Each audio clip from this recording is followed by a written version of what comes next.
जिसमें कि भगवान श्री कृष्ण ने 15वें और 16वें श्लोक में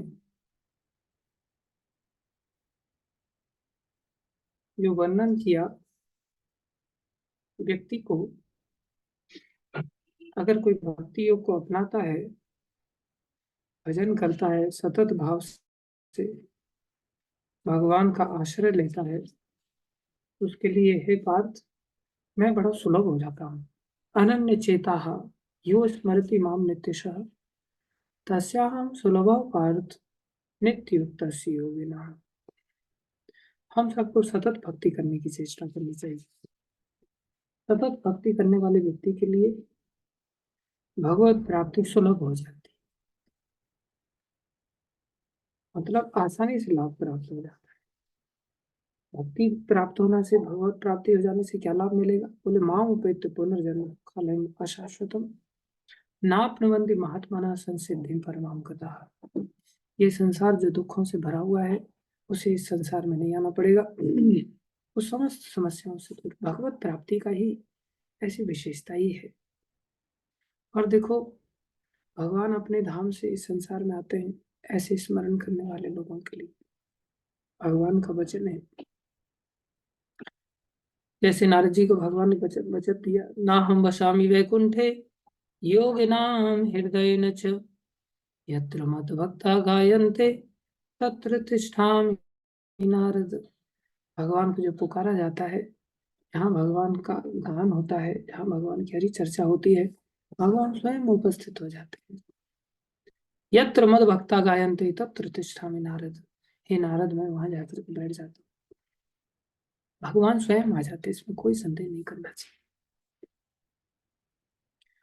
दरवाजा खटखटाते वक्त, जैसे आज हम नीचे मंदिर में बैठे थे, तो हमने एक प्रभु जी को कहा कि ठीक है, हमारा लैपटॉप पहुंचा देंगे। तो हम स्नान करने के लिए चले गए, वो लैपटॉप लेकर के आए, लेकिन काफी समय हो गया, मतलब अभी तक लाए क्यों नहीं? तो मैं सोच रहा था, जब 7 से पहले ही लेकर के आ जाते, अभी तक क्यों नहीं लाए? फिर उन्होंने दरवाजा खटखटाया, तो मैं सोचा दरवाजा क्यों खटखटा रहे हैं, दरवाजा तो खुला ही रहता है। गलती से हमने दरवाजा बंद कर दिया था। दरवाजा बंद कर दिया तो लाकर के बेचारे डर के मारे जोर से भी नहीं खटखटा रहे थे। पता नहीं क्यों डरते थे इतना मेरे से। दूर जोर से भी नहीं दरवाजा खटखटाया, धीरे से खटखटा रहे थे, मेरे को पहली बार सुनाई नहीं दिया। फिर दोबारा में उन्होंने जोर से थोड़ा खटखटाया, मैंने खोला, तब मेरे को पता चला अच्छा दरवाजा बंद था। मैंने उनसे पूछा कि कब से है? बोले मैं तो बहुत देर से खड़ा हूँ प्रभु जी, लेकिन दरवाजा ही बंद था। ऐसा ही हमारे साथ भी होता है, भगवान भी दरवाजे पर खड़े रहते हैं, लेकिन हम अंदर से दरवाजा पता ही नहीं रहता, हमको लगता है दरवाजा खुला है, लेकिन दरवाजा बंद रहता है। और भगवान दरवाजे पर खड़े रहते हैं, और भगवान कहते मैं तो कब से बुला रहा था तुमको। हम ही खुद अंदर से गलती से दरवाजा लगा लेते हैं। हमको मन में ऐसा लगता है मैंने कहाँ दरवाजे बंद किए।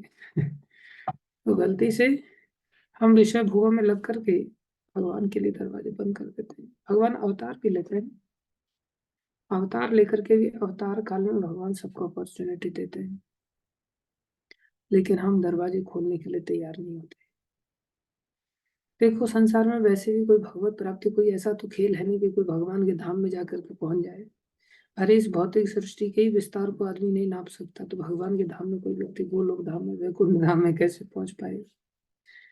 उसको एक देश से बड़े देश में जाने के लिए, अमेरिका में भी जाने के लिए कितना वीजा का मशक्कत करना पड़ता है। इतना बार वो लोग वीजा की फीस ले लेते और वीजा देकर देने के लिए तैयार नहीं होते। पैसा कमाई का उन्होंने जरिया बना लिया। इतना सहज नहीं होता भगवत धाम में जाने के लिए, इतना कठिन होगा। कोई व्यक्ति अपने प्रयास से भगवान के पास नहीं जा सकता। भगवान प्राप्ति अपने प्रयास से संभव नहीं है। या भगवान ही खुद ही आ जाए तो बोले सहज है। तो क्या भगवान नहीं आते? बोले भगवान तो आकर के बैठ जाते हैं, लेकिन दरवाजे पर खड़े होकर के भगवान हाथ फैला करके जगन्नाथ जी जैसे पुकारते हैं, आ जाओ भैया, तुम आ जाओ मेरे पास। ये संसार दुखल है, तुम जन्म मृत्यु जरा व्याधि के सब दुखों से मुक्त हो जाओगे। आ जाओ मेरी गोद में आ जाओ, मैं तुम्हें सब चीजों से मुक्त कर, सारे कष्टों से मुक्ति दे दूंगा, सारे झंझटों से तुम मुक्त हो जाओगे। इधर आ जाओ मेरी गोद में। तो अंदर का व्यक्ति को क्या करना चाहिए? बोले निकलना चाहिए, निकल करके फटाक से कुंडी खोल करके भगवान की गोद में चले जाना चाहिए, सारी समस्या से मुक्ति हो जाएगी उसकी। लेकिन वो तो तब जाएगा ना जब उसमें दरवाजा खोलने की भी ताकत हो।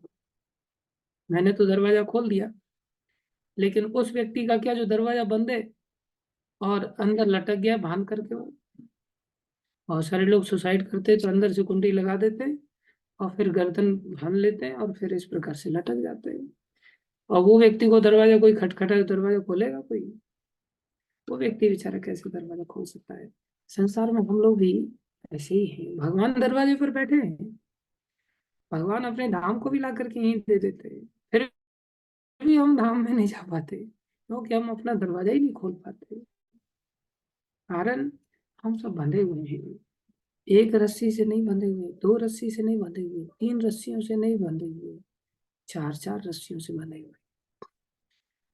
वो अलग बात है, ये रस्सियां एक दूसरे की किसी को दिखती नहीं है, लेकिन ये मिस्टर इंडिया वाली इनविजिबल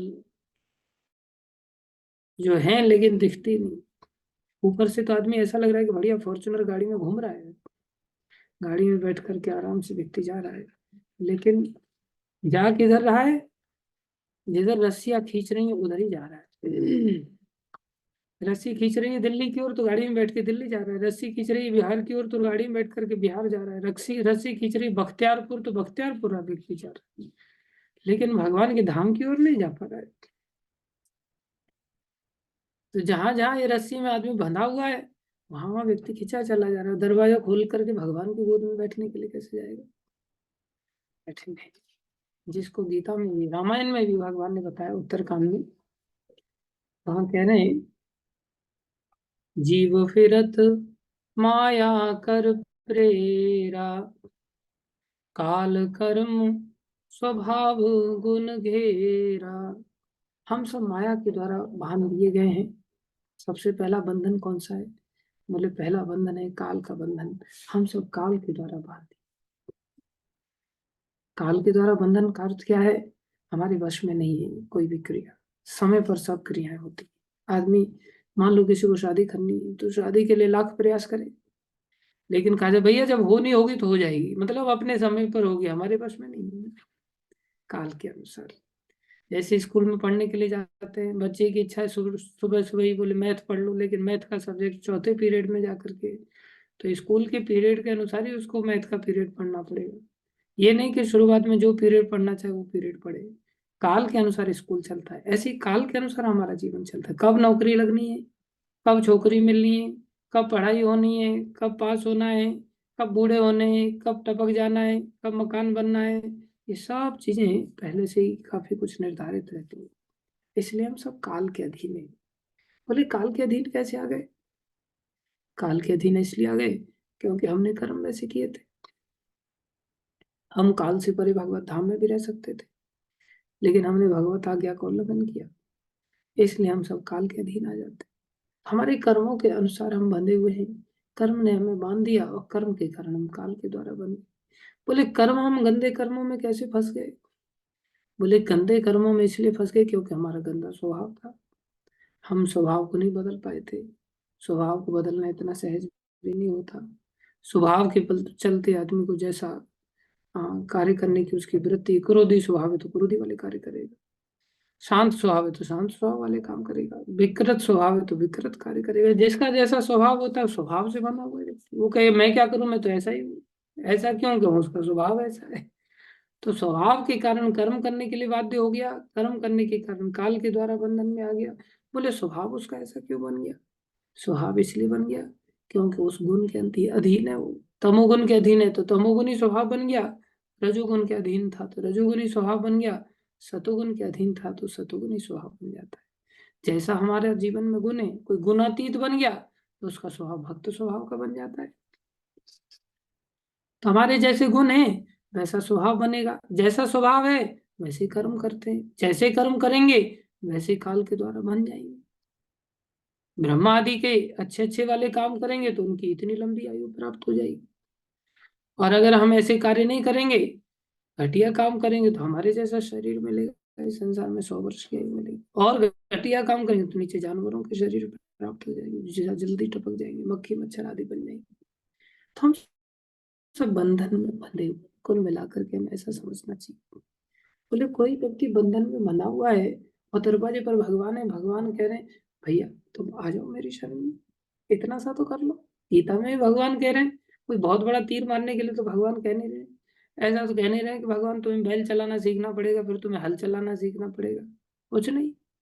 गीता में भगवान ने कहा सर्वधर्मान परित्यज्य माम एकम शरणम, मेरी शरण में आ जाओ, आओ मेरी गोद में आ जाओ। दरवाजे पे खड़े होकर के भगवान पुकार रहे, हम नहीं जा पा रहे, कुंडी खोलने की ताकत ही नहीं है, हाथ पैर पूरी तरह से बंधे हुए। फिर ये कर्मों की श्रृंखला बनती चली जाती, एक कर्म से दूसरा, दूसरे से तीसरा, ये बड़ी लंबी चेन चली जाती। क्या कर सकते हैं, एक काम कर सकते हैं बस, हम बंधे बंधे ही भगवान का नाम जप कर सकते हैं। हाथ पैर बंधे हुए जीव को थोड़ी कोई व्यक्ति बांध देता है। बोले हो सकता है जीव भी बन जाए, क्योंकि कफ पित्त वात आदि से पूरी तरह से गला रुक जाता है, उस स्थिति में भगवान का नाम उच्चारण करना भी कठिन हो जाता है। भगवान कह रहे हैं स्मरण तो कर सकते हो, इतना तो कर ही सकते हो। इसलिए गीता में भगवान ने यहाँ बताया अनन्य चेता यो सततम यो माम स्मरति नित्य, स्मरण कर लो बस। स्मरण करने से क्या होगा, एकदम से तुम्हारे सारे बंधन खुल जाएंगे, काल का बंधन खुल जाएगा, कर्म का बंधन खुल जाएगा, तुम्हारा स्वभाव बदल जाएगा और तुम गुणातीत हो जाओगे, दौड़ करके जाओगे, दरवाजा खोल पाओगे, खोल करके भगवान से लिपट जाओगे। बड़ा सहज है, कोई ऐसा कठिन काम नहीं है, एकमात्र उपाय हमारे पास। जब तक गले में कफ पित्त बात नहीं भर जाता, जब तक गला हमारा थोड़ा काम कर रहा है, बैठे बैठे भगवान का नाम जपें, श्रवणम करें, कानों से सुन लें, मुंह से बोलना, श्रवणम कीर्तनम, तीसरा विष्णु स्मरण। ये तीन काम ही तो दिए, कौन से इतने बहुत ज्यादा कठिन काम नहीं, कोई हल चलाना नहीं, कोई ऐसा नहीं कि आपको गुलाब जामुन बनाने के लिए कुछ सीखना है, समोसा बनाना है, कुछ नहीं, आंखें फोड़नी है, भट्टी जलानी है, कुछ भी नहीं। सिर्फ और सिर्फ कानों से सुन लो और मुंह से बोलना चालू करो और दिमाग में स्मरण में ले आओ चीजों को, फिर भगवान का दरवाजा आप स्वयं खोल पाओ। तो भगवान ने यहाँ घोषणा किया मेरी प्राप्ति पर, भगवत प्राप्ति जब ऐसे हो जाएगी, पुनर्जन्म दुखालय, जन्म मृत्यु जरा व्याधि ये सारे कष्टों से निवारण हो जाता है। ये भगवान यहाँ घोषणा करके अपनी प्राप्ति का फल बता रहे हैं। नाप्नवंती महात्मा ना, वो महात्मा ऐसा सिद्धि परमाम गता, वो सारी सिद्धियों को प्राप्त कर परम गति, इससे टॉप मोस्ट पोजीशन और कोई है। हम सब ऊंचा बनना चाहते, ऊंचा बनो तो भगवान जैसे कह रहे वैसे ऊंचे बनो ना। आप ऊंचे बन करके खड्डा खोद करके एकदम से नीचे गिर जाओ, फायदा क्या फिर ऐसे ऊंचे बनने का। भगवान संसार की दशा को बता रहे, आ ब्रह्म भुवनार लोका, संसार में कितने भी ऊंचे बन जाओगे नीचे गिरना पड़ेगा। पुनरावर्तन अर्जुन, बारंबार पुनरावर्तन हो गया होगा। माम उपेत्य तो कौन थे पुनर्जन्म न विद्यते, मेरी प्राप्ति पर ही तुम जन्म मृत्यु जरा व्याधि के इस चक्र से मुक्त हो सकते हो। ये चार प्रकार के वास्तव में कष्ट है, भगवान ने संसार की वास्तविक दशा को बताया। सहस्र युग पर्यंत अरहत ब्राह्मणो वेदो रात्रिम योग सहस्राम था। भगवान ने बताया संसार में बोले बहुत लंबा लंबा समय तक व्यक्ति को संसार में रहना पड़ेगा। संसार की दशा को भगवान 17वें और 18वें श्लोक में यहाँ पर बता रहे हैं। 19वें श्लोक में भी भगवान यहाँ पर बता रहे हैं कि जीव की संसार की दशा कैसी होती है। बोले संसार एक कैद खाने से बढ़कर नहीं है, संसार एक जेल जैसा है। भगवान ने यहाँ पर घोषणा किया, संसार की दशा बताया, पहले फल बताया 15 और 16वें श्लोक में, उसके बाद 17, 18, 19, इन तीन श्लोकों में भगवान ने संसार की हालत बताई, ये संसार कैसा है। बोले संसार बनाया ही क्यों भगवान ने ऐसा। बोले कोई नई बात थोड़ी, हम संसार में भी देखते हैं। हाँ, पब्लिक वेलफेयर डिपार्टमेंट के जो लोग होते हैं, PWD वाले, वो किसी शहर को बनाते हैं तो शहर के साथ साथ उसमें जेल भी बनाते हैं, बहुत सारी चीजें बनाते हैं, हॉस्पिटल बनाते हैं, पार्क बनाते हैं, और बढ़िया बढ़िया चौड़े चौड़े रोड बनाते हैं, स्कूल बनाते हैं, गार्डन बनाते हैं, बहुत सारी चीजें बनाते हैं, लेकिन साथ में एक जेल भी बनाते हैं। जेल क्यों बनाते हैं, जानबूझ करके। बोले कोई ना कोई बदमाशी करेगा जो लोगों को शांति से नहीं रहने देगा, उसको उठा करके जेल में डाल दिया जाएगा। भगवान बता रहे ये संसार मैंने इसीलिए जेल बनाया है। जेल की दशा क्या होती है, जेल में बहुत मिनिमम आवश्यकताओं की पूर्ति करने का प्रयास किया जाता है, जिससे कि लोग मरे नहीं, जीवित रहे। तो आवश्यक वस्तुएं दी जाती है उनको, बेयर मिनिमम आवश्यक वस्तुएं दी जाती है। इसलिए संसार में हम देखते हैं, संसार में कोई व्यक्ति ये नहीं कह सकता मैं पूरी तरह से संतुष्ट हूँ, मेरे को सब मिल गया। हमेशा ही आदमी कहता मेरे पास कुछ नहीं है, मेरे पास कुछ नहीं है। दूसरों के पास देखता है तो इसको तो बहुत कुछ मिला हुआ है। संसार में कोई संतुष्ट नहीं। दूसरा, जेल की दशा क्या होती है? जेल में व्यक्ति को थोड़े डंडे लगाए जाते हैं, जो उसने किए हैं काम उल्टे सीधे उसका पनिशमेंट दिया जाता है। ऐसे ही संसार में पनिशमेंट दिया जाता है। संसार में जन्म मृत्यु जरा व्याधि के रूप में ये क्या है? पनिशमेंट ही तो है। आदि भौतिक, आदि दैविक, आदि आत्मिक, ये क्या है? पनिशमेंट ही तो है। संसार में पनिशमेंट हम सबको मिल रहा है जेल में। जेल में और क्या किया जाता है? उसको कपड़े दिए जाते हैं, उसके कपड़े चेंज कर दिए जाते हैं। कैदी संख्या 10 नंबर दी जाती है। 10 नंबर का कैदी ऐसा होता है कि जो बेचारा टांगे फैला सकता है लेकिन सीधा पीठ फैला करके सो नहीं सकता। टांगे चौड़ी करने का अवसर है लेकिन सोने का मौका नहीं मिलता उसको। 10 नंबर का कैदी ऐसा होता है। चोरी वाले व्यक्ति को 420 नंबर की कैदी संख्या लिखी रहती है। ऐसे अलग अलग कैदियों की अलग अलग प्रकार से संख्या रहती है। जो जैसा जैसा गलत कार्य करता है उसके अनुसार उसको वैसा पनिशमेंट दिया जाता है। तो यहाँ क्या दिया जाता है? कपड़े दे दिए जाते हैं। ऐसे ही संसार में 84 लाख यूनिया, ये सब क्या है संसार में? ये तरह तरह के आत्मा को कपड़े। जो जैसा कुकर्म किया उसको उसके अनुसार वैसा कर कपड़ा दिया है। जिसने खीरा चुराया उसको थोड़ा हल्का वाला कपड़ा दिया गया है। जिसने हीरा चुराया उसको भारी वाला कपड़ा दिया गया है। उसको पेड़ आदि के शरीर में डाल दिया गया है कष्ट पाने के लिए। संसार में हम सभी कोई ना कोई तो चोरी करके बैठे। कोई खीरा चोर है तो कोई हीरा चोर है। हीरा चोर खीरा चोर को ज्यादा बड़ा चोर दिखाई देता है लेकिन है हीरा चोर भी कम नहीं है, उसने भी खीरा तो चुराया।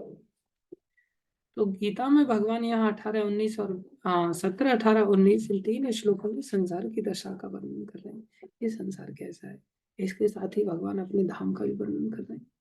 20वें श्लोक से लेकर के भगवान अभी 23वें श्लोक तक भगवान यहाँ कह रहे हैं, प्रयाता यान्ति तो कालम वक्ष्यामि भरत ऋषि यत्र काले तो ना हे भरत श्रेष्ठ, अब मैं तुम विभिन्न कालों को बताऊंगा जिनमें संसार से पलायन करने का योगी पुनः संसार में नहीं आता। भगवान हाँ 22वें श्लोक तक बता रहे हैं यहाँ विशेष रूप से कि भगवान जो सबसे महान है, अनन्य भक्ति द्वारा प्राप्त की जा सकती है। यद्यपि अपने धाम में विराजते रहते तो भी सर्वव्यापी और उनमें सब कुछ स्थित है। यम प्राप्य न निवर्तते तद धाम परमम मम, वो मेरा धाम है। अव्यक्त है, अक्षर है, हाँ, जिसका नाश नहीं होता, वो भी अविनाशी है। भगवान ने अपने धाम के बारे में बताया।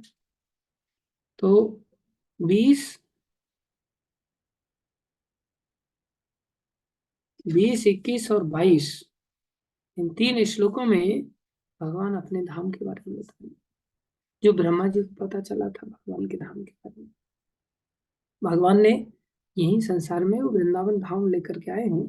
लेकिन भक्ति करने से, आराधना करने से वो धाम हमें संसार में दिखाई दे सकता। ब्रह्मा जी ने, आप सब लोग जानते हैं, ग्वाल वालों को, बछड़ों को चुरा लिया था। चुराने के पश्चात वापस लौट करके आए संसार में। यहाँ पर 1 साल बीत गया। तब तक वापस आकर के देखा सारे ग्वाल वाल ऐसे कैसे दिखाई दे रहे।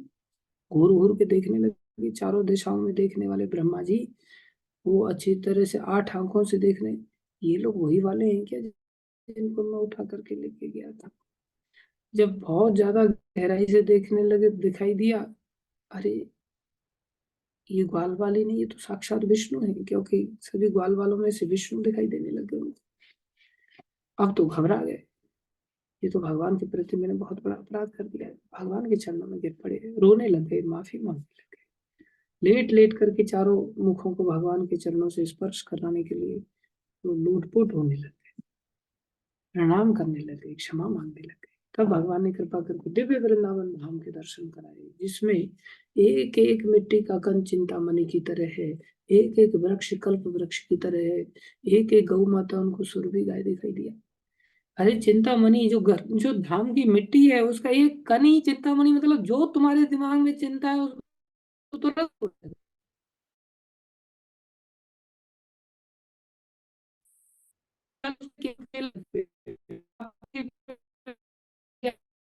में मिल जाएगा।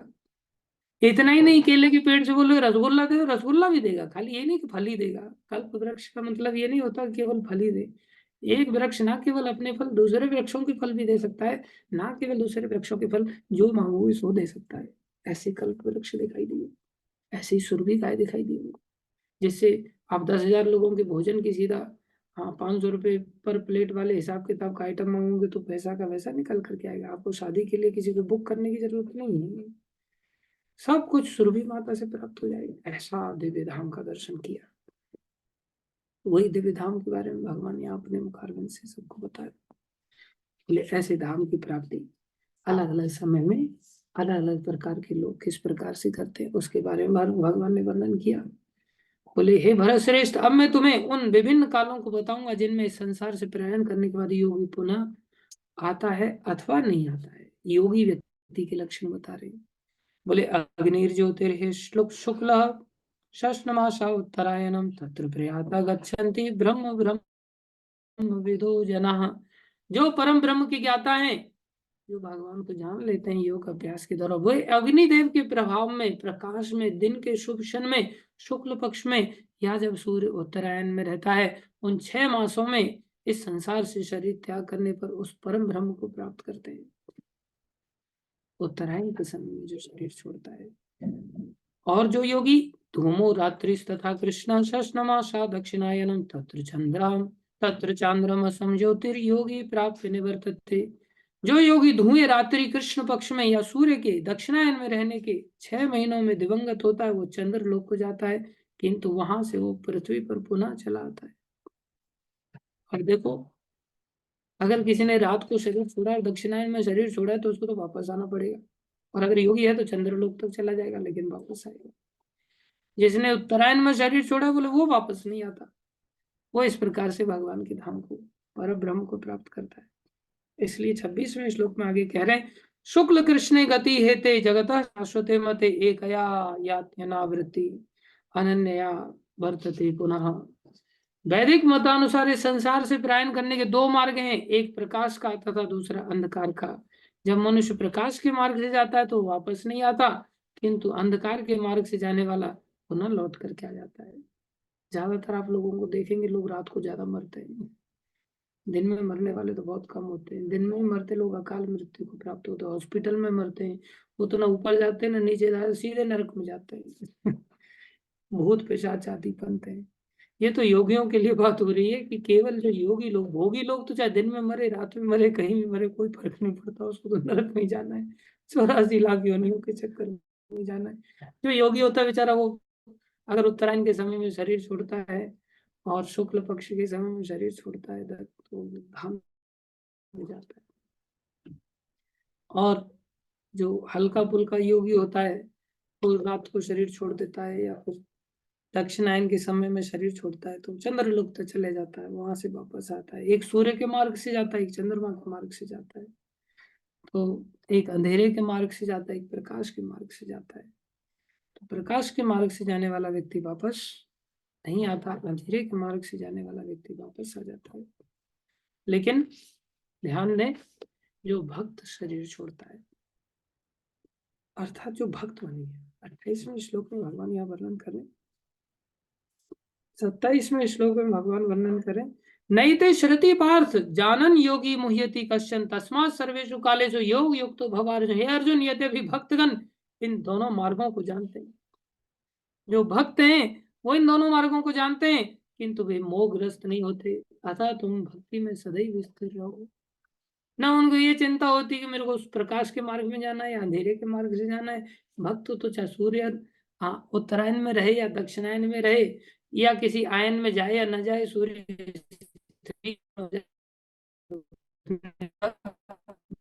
तो विमान पर आरूढ़ होकर के जाता है, ना प्रकाश का सहारा लेता है, न धुएं का सहारा लेता है, न रात्रि का सहारा लेता है। भक्त के लिए तो साक्षात विमान है। इसलिए भगवान यहाँ कह रहे, वेदेषु यज्ञेषु तपस्सु चैव दानेषु यत् पुण्य फलम प्रतिष्ठम ज्योति तत्सर्वम इदम विदित्वा योगी परम स्थानम उपैति चाद्यम। जो व्यक्ति भक्ति मार्ग का स्वीकार करता है, बोले भक्ति मार्ग इतना सशक्त है, इतना सरल है, बोले भक्ति मार्ग स्वीकार करता है, वो वेदाध्ययन, उसने वेद पढ़ लिए, तपस्या, उसने तपस्या कर ली। देखो, हाथ पैर बंधे हुए और जप कर रहा हो। बोले जप करने वाले वे व्यक्ति सारे वेद पढ़ लिए, स्मरण करने वाले, कथा सुनने वाले व्यक्ति ने सारी तपस्याएं कर ली, दान सारा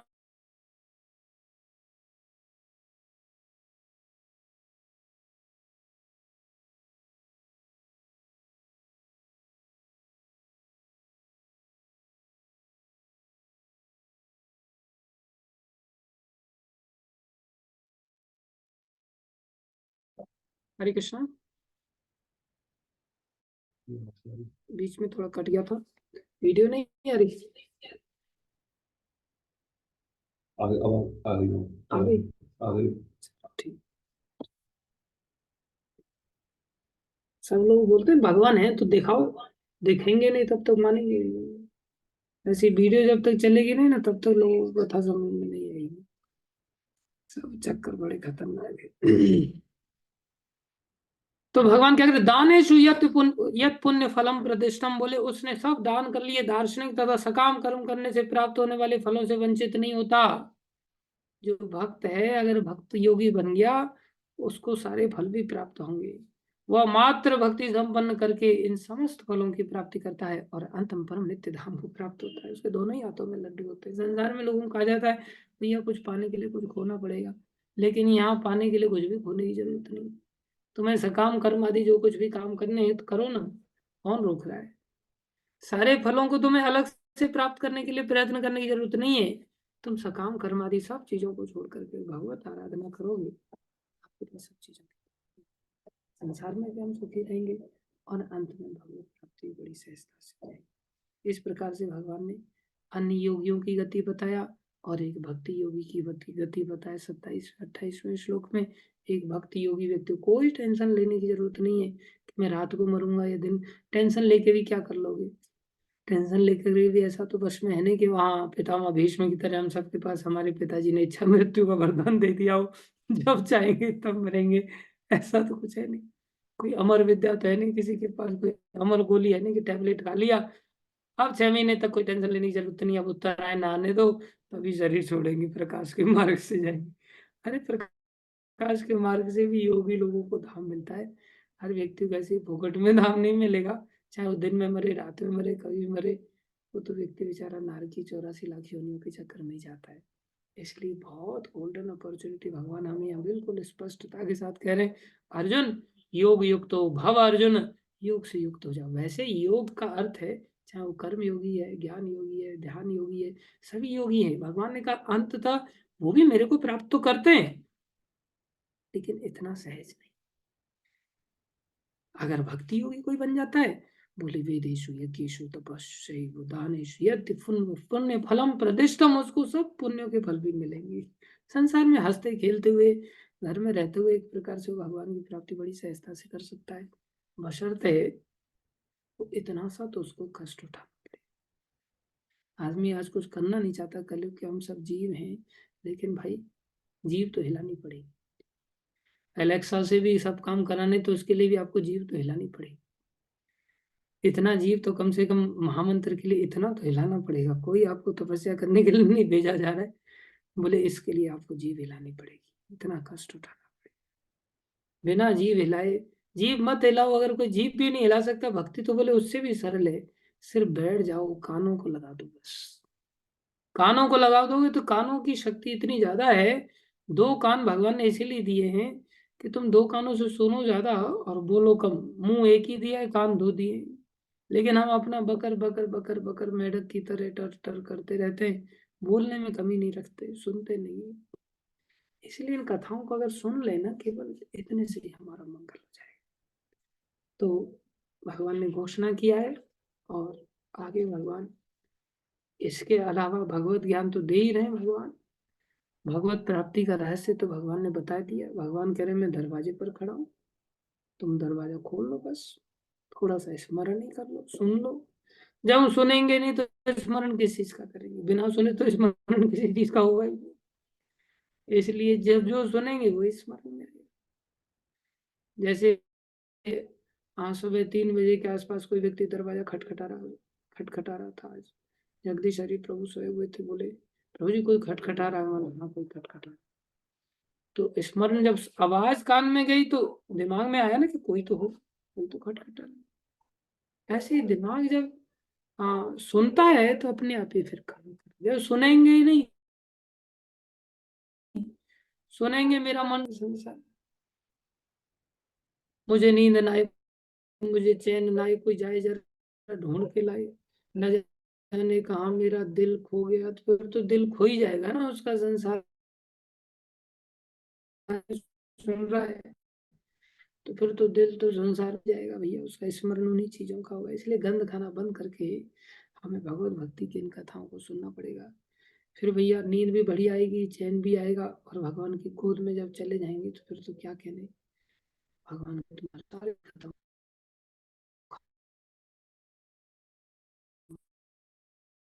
धन्यवाद सबका ध्यान श्रवण करने के लिए। तो आज ये अध्याय समाप्त हो जाएगा यहाँ। अगला अध्याय भगवान और परम ज्ञान बख्शे, परम ज्ञान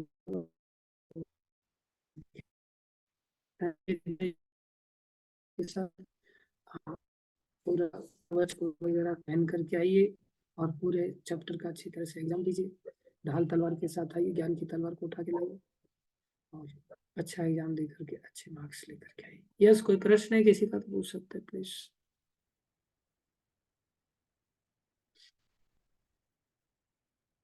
यस, मीनाक्षी माता जी। हरे कृष्णा, प्रणाम प्रभु जी। नाम माता जी। अ, अच्छा, लेक्चर के लिए धन्यवाद प्रभु जी। प्रभु जी, धन्यवाद जैसे हमें आपका।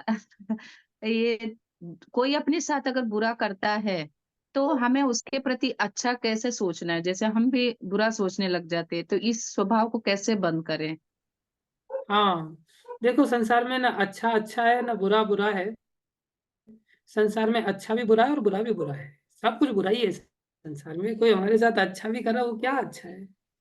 एक ही चीज अच्छी है, बस भगवत भक्ति अच्छी है, बाकी कुछ अच्छा नहीं। चाहे स्वर्ग में ले जाए अच्छा काम, या संसार में नरक में ले जाए बुरा काम, कुल मिला करके सब कष्टकारक ही चीजें हैं।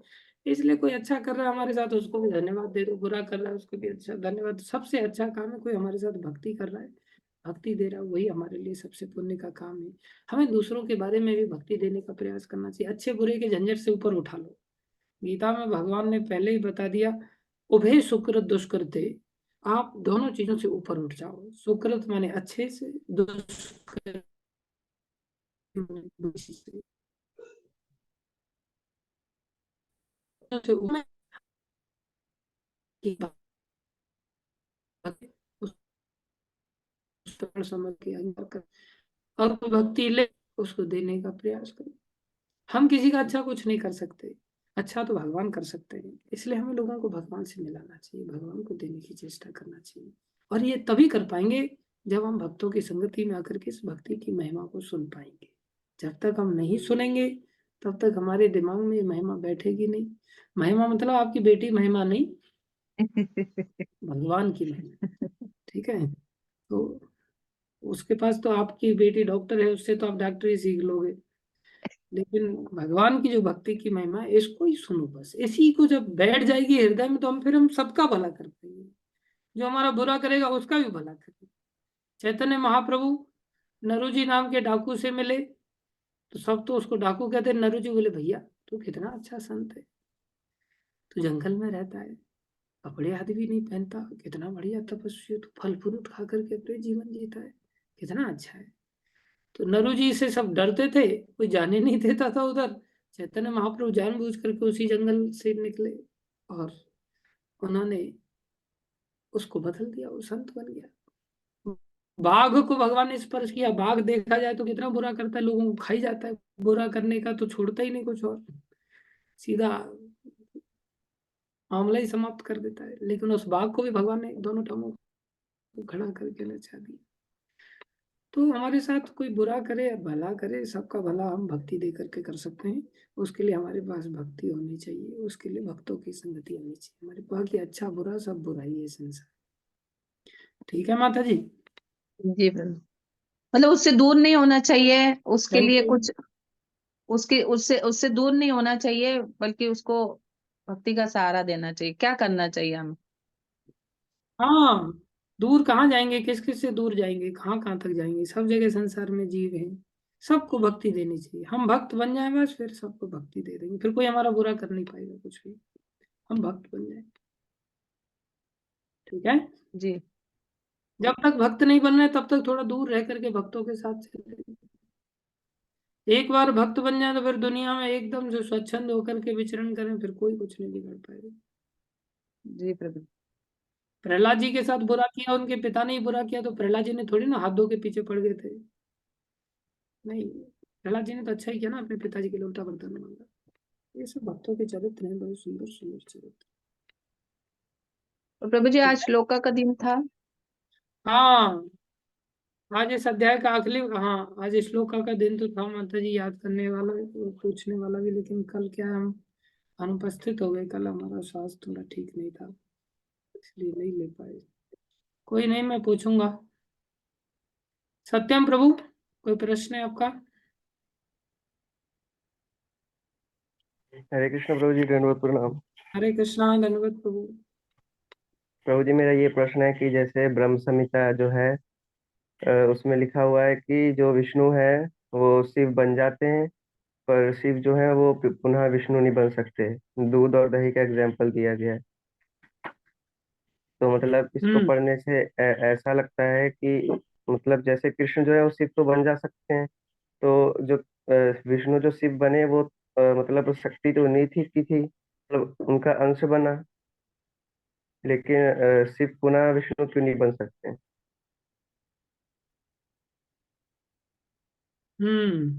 ये भगवान की लीला है। भगवान एक विशेष तत्व के रूप में, शिव तत्व के रूप में प्रकट होते हैं, एक विशेष पर्पस से प्रकट होते हैं। तो उनको फिर से विष्णु बनने की आवश्यकता भी नहीं है, क्योंकि जिस पर्पस के लिए वो बने वही पर्पस को सिद्ध करने के लिए वो सदा शिव जी बने ही रहते। उनका पर्पस है संसारी लोगों की भौतिक इच्छाओं की पूर्ति करना। तो भौतिक इच्छाओं के लिए वो बने हैं। संसार में भौतिक इच्छाओं की पूर्ति करने वाले लोगों की इच्छाएं खत्म थोड़ी हो गई कि उनको विष्णु बनने की इच्छा हो जाए फिर। इसलिए वो वरदान देते रहते, वरदान दे करके अपनी शरण में लाने की चेष्टा करते, जिससे उन लोगों को ये किन प्रकार आगे चल करके वो भगवान विष्णु की भक्ति दें। तो उनको वैसा बनने की आवश्यकता भी नहीं है। क्यों बनाना वैसा? दही को जबरदस्ती दूध क्यों बनाना? दूध अपनी जगह पे है ही, और दही बनाया है कुछ बीमारियों को ठीक करने के लिए। जैसे ही शिव जी का अपना रोल है। बन सकते हैं नहीं बन सकते वो हमारे लिए मुद्दे की बात नहीं है। वो चाहे बनना तो सब कुछ संभव है, ईश्वर के लिए क्या असंभव है। वो सब तरह से कार्य अपने रोल अदा कर सकते हैं, लेकिन बनते नहीं है प्राय। तो फिर प्रभु जी हम ये कह सकते हैं कि मतलब अगर हम तत्व की दृष्टि से देखें तो विष्णु और शिव में कोई अंतर नहीं है, मतलब बने तो विष्णु शिव ही है। एसेंस ही चला जा रहा है। प्रभु जी आवाज कट रही है आपकी। मेरी कट रही है, हरे कृष्ण तुम्हारी प्रभु कट जी। रही है?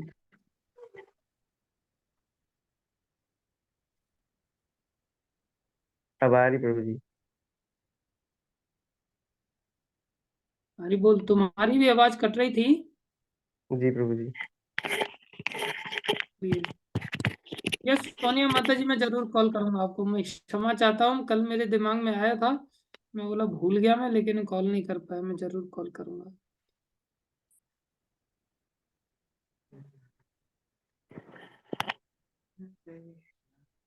सत्यम प्रभु, आपकी आवाज बीच बीच में कट रही थी, आपका प्रश्न क्लियरली नहीं आ पा रहा जी था। प्रभु जी, मैं ये कह रहा था कि मतलब जैसे फिर हम ये कह सकते हैं कि जैसे विष्णु अगर शिव बने तो मतलब रस में भेद हो सकता है, लेकिन तत्व एक ही है। हाँ, तत्व तो एक ही है, लेकिन भगवान ने फिर भी शिव तत्व को एक विशेष तत्व के रूप में प्रकट किया। जी प्रभु जी। वो अपने आप में यूनिक तत्व भी है। शिव भगवान विष्णु ही है, लेकिन भगवान होते हुए भी भगवान नहीं। इसको अचिंत्य भेदा भेद तत्व कहते हैं। भेद भी है, अभेद भी है, और अचिंत्य है। हम अपने दिमाग मात्र से नहीं समझ सकते। उसके लिए भक्ति करेंगे तो वास्तव में क्या स्थिति हमें समझ में आ जाएगी। और प्रभु जी जैसे कि मतलब हम हमारे वैष्णव संत गौड़ीय वैष्णव में मतलब जैसे भागवत पुराण को सर्वश्रेष्ठ माना जाता है, तो जैसे बाकी पुराण जो हैं उनमें भी उनको भी वेद व्यास जी ने लिखा है, तो उनमें बाकी देवी देवताओं को परम बताया है, लेकिन भागवतम में भगवान श्री कृष्ण को परम बताया है। लेकिन इसी में श्रीमद् भागवतम में 8वें स्कंद में भगवान शिव को कहा जाता है कि आप परमेश्वर हैं और आप ही सभी देवी देवताओं के मूल हैं, आपसे ही ब्रह्मा विष्णु निकले हैं। कहाँ बताया जाता है ऐसा? श्रीमद् भागवतम के 8वें स्कंद के 7वें अध्याय में 21वें से 32वें श्लोक के तक। क्या बता रहे हो हम? मैं तो अभी श्लोक नहीं है मेरे पास, मतलब उसमें वो दक्ष यज्ञ का थोड़ा आता है सीन, तो उसमें दक्ष और बाकी देवी देवता प्रार्थना करते हैं तो ऐसा करते हैं, और उसमें मतलब ये सब डिस्कशन आता है कि भगवान शिव की त्रिनेत्र जो है वो प्रकृति के 3 गुण हैं। हाँ, बिल्कुल बिल्कुल। उसी में आप आगे और बढ़ोगे तो उसमें ही भगवान प्रकट होते हैं, भगवान अष्टभुजा के साथ प्रकट होते हैं, फिर शंकर भगवान उनकी आराधना के बारे में बताते हैं। तो कई बार क्या होता है ना, किसी बच्चे किसी व्यक्ति के प्रति मान लो अपराध हो गया हो, जैसे कि उन लोगों का अपराध भगवान शंकर के प्रति हुआ, तो भगवान शंकर की देवी देवताओं ने इस प्रकार से स्तुति किया। तो जब स्तुति किया तो उन्होंने इसी प्रकार से स्तुति किया, बढ़ा चढ़ा करके स्तुति की है। वो ऐसा नहीं कि झूठी स्तुति है, लेकिन भगवान के सापेक्ष में उनका स्थान नीचे है, लेकिन अन्य भक्तों के सापेक्ष में उनका स्थान सर्वोपरि है। वो अपनी जगह पर सर्वश्रेष्ठ है। और इस प्रकार से कल्प भेद से भगवान इस प्रकार से लीलाएं भी करते हैं। भगवान शंकर के रूप में भी बहुत सारी लीलाएं भगवान इस प्रकार से करते हैं। तो जो समय समय पर देश काल परिस्थिति के अनुसार इस प्रकार से लीलाएं होती, जैसे मैंने पहले भी बताया था, सुदामा जी को भगवान ने अपने सिंहासन पर बिठा दिया। तो ये तो गौरव बढ़ाने के लिए, उसका लक्ष्य है गौरव बढ़ाना, क्योंकि भगवान को वहां प्रसन्न करा करके भगवान से क्षमा दिलाना है सारे देवताओं का, क्योंकि सारे देवताओं की हालत खराब हो रखी है। भगवान के शंकर भगवान की जो वीरभद्र नामक जो भगवान की अंश प्रकट होकर के उन्होंने देवताओं को अंग भंग कर दिया था, तो उन सबको क्षमा दिलाना, तो क्षमा दिलाने के लिए, उनका गौरव बढ़ाने के लिए ऐसा शब्दावली का उपयोग करना बहुत आवश्यक हो जाता है। इसके लिए उनको वहां पर किया गया है। ओके प्रभु जी, आ गया समझ में। हरे कृष्ण हरि बोल। हरे कृष्ण प्रभु जी, धन्यवाद प्रणाम। तो आगे पढ़ोगे तो आप और चीजें वर्णन आएगी। वहां शंकर भगवान प्रकट होते हैं, वहां दोनों एक दूसरे की प्रशंसा करते हैं। पहले शंकर भगवान की प्रशंसा की जाती है भगवान विष्णु द्वारा, उसके बाद शंकर भगवान भगवान विष्णु की प्रार्थना करते हैं, आराधना करते हैं। और वहाँ बहुत लंबा आख्यान है, आप पढ़ोगे तो बहुत आनंद आएगा उसको पढ़ने में। तो प्रभु जी मतलब हम लोग ये क्या? समझ सकते हैं कि जो विष्णु तत्व और शिव तत्व है वो एक ही है, पर जो कृष्ण है वो विष्णु और शिव दोनों से बड़े हैं। कृष्ण तो है ही सबसे बड़े, और कृष्ण और विष्णु भी अंतर में नहीं है, वो भी भगवान का ही विस्तार है। कृष्ण विष्णु शंकर जी में कोई भी वैसे देखा जाए, एक एक एसेंस में देखा जाए तो ये ईश्वरी ही है, दूसरे एसेंस से देखा जाए तो फिर रसों के आधार पर अंतर है। कृष्ण सभी के मूल है। एते च अंश कला पुंसा कृष्णस्तु भगवान स्वयं इंद्रादि व्याकुलम लोकम निर्मिति योगे। कृष्ण तो अंततः सबके मूल है, स्वयं भगवान। ठीक है। जी प्रभु जी, धन्यवाद प्रणाम। आपका बहुत बहुत धन्यवाद मेरा संशय दूर करने के लिए। यस उत्तम मोहन प्रभु।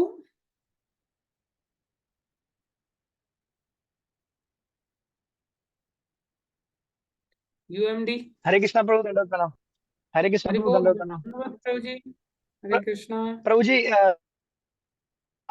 कि अगर कोई भक्त है और वो रात को अगर शरीर छोड़ता है तो उसकी गति क्या होगी?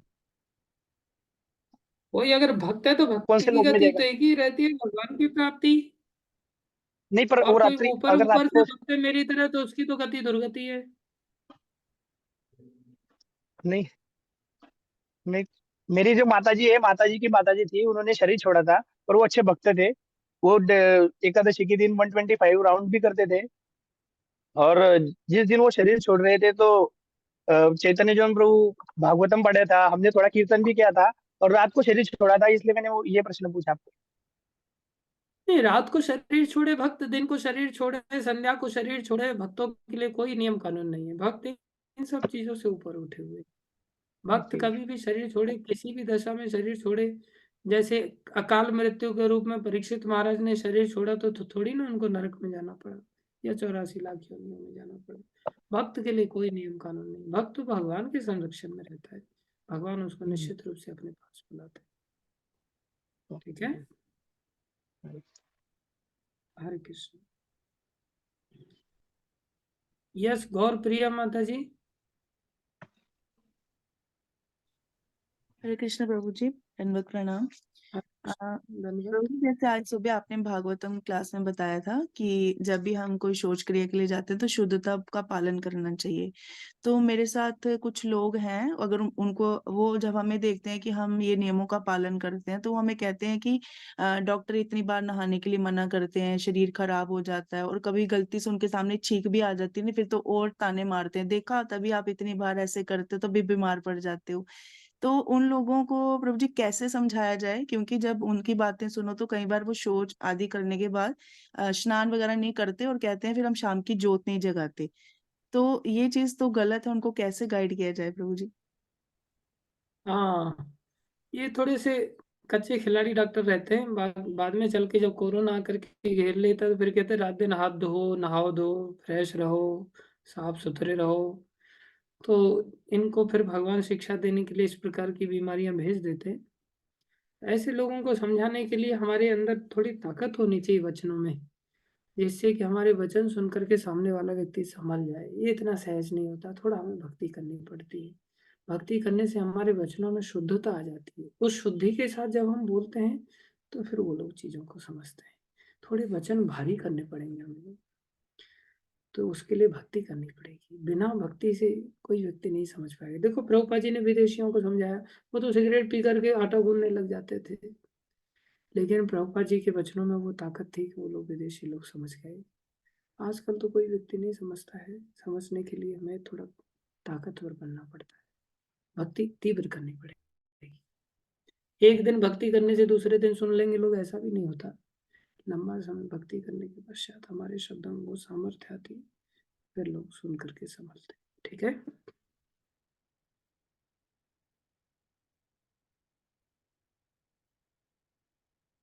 धन्यवाद सभी भक्तों का धैर्यपूर्वक श्रवण करने के लिए।